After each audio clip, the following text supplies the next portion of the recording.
आज यानी 9 सितंबर को देश के नए उपराष्ट्रपति के चुनाव के लिए मतदान हो रहा है।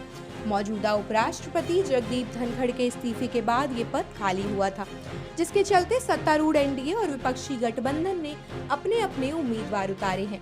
एनडीए की तरफ से वरिष्ठ नेता और तमिलनाडु के पूर्व राज्यपाल सीपी राधाकृष्णन को प्रत्याशी बनाया गया है, जबकि विपक्ष ने सुप्रीम कोर्ट के पूर्व न्यायाधीश बी सुदर्शन रेड्डी को उम्मीदवार के तौर पर खड़ा किया है।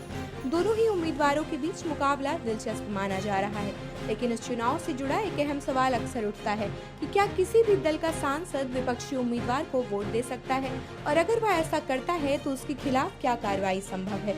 दरअसल उपराष्ट्रपति चुनाव में किसी भी दल के सांसदों पर व्हिप लागू नहीं होता। इसका अर्थ यह है कि कोई भी पार्टी अपने सांसदों को न तो मतदान के लिए बाध्य कर सकती है और न ही किसी विशेष उम्मीदवार के पक्ष में वोट डालने के लिए मजबूर कर सकती है। राष्ट्रपति और उपराष्ट्रपति का चुनाव किसी राजनीतिक दल के चुनाव चिन्ह पर नहीं होता, इसलिए यहाँ पार्टी अनुशासन उतना सख्त नहीं रहता जितना लोकसभा या राज्यसभा के सामान्य विधायी कामकाज में रहता है। इस चुनाव में सांसदों को पूरी तरह से फ्रीडम दी जाती है। वे चाहें तो अपनी पार्टी के उम्मीदवार को वोट दें या विपक्ष के उम्मीदवार का समर्थन करें।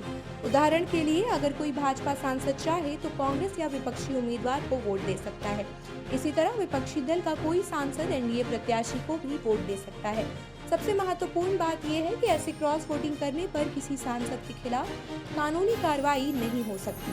यही कारण है कि राष्ट्रपति और उपराष्ट्रपति चुनाव में अक्सर क्रॉस वोटिंग के मामले देखने को मिलते हैं। इसके अलावा ये भी समझना जरूरी है कि दल बदल विरोधी कानून यानी एंटी डिफेक्शन लॉ इन चुनावों पर लागू नहीं होता, क्योंकि यह चुनाव पार्टी के चुनाव चिन्ह पर आधारित नहीं है। इसलिए कोई भी सांसद यदि अपनी पार्टी लाइन से हटकर मतदान करता है तो भी उसे संसद से अयोग्य नहीं ठहराया जाता। हालांकि पार्टी स्तर पर ऐसे सांसदों को कारण बताओ नोटिस जारी किया जा सकता है या पार्टी के आंतरिक अनुशासनात्मक नियमों के तहत कार्रवाई की जा सकती है। यानी साफ है कि उपराष्ट्रपति चुनाव वास्तव में सांसदों की व्यक्तिगत विवेक और राजनीतिक रुझान पर निर्भर करता है। यही वजह है कि कई बार इन चुनावों के नतीजे उम्मीद से अलग और काफी ज्यादा चौंकाने वाले साबित होते हैं। आप देख रहे हैं सौगंध टीवी, सौगंध वतन की।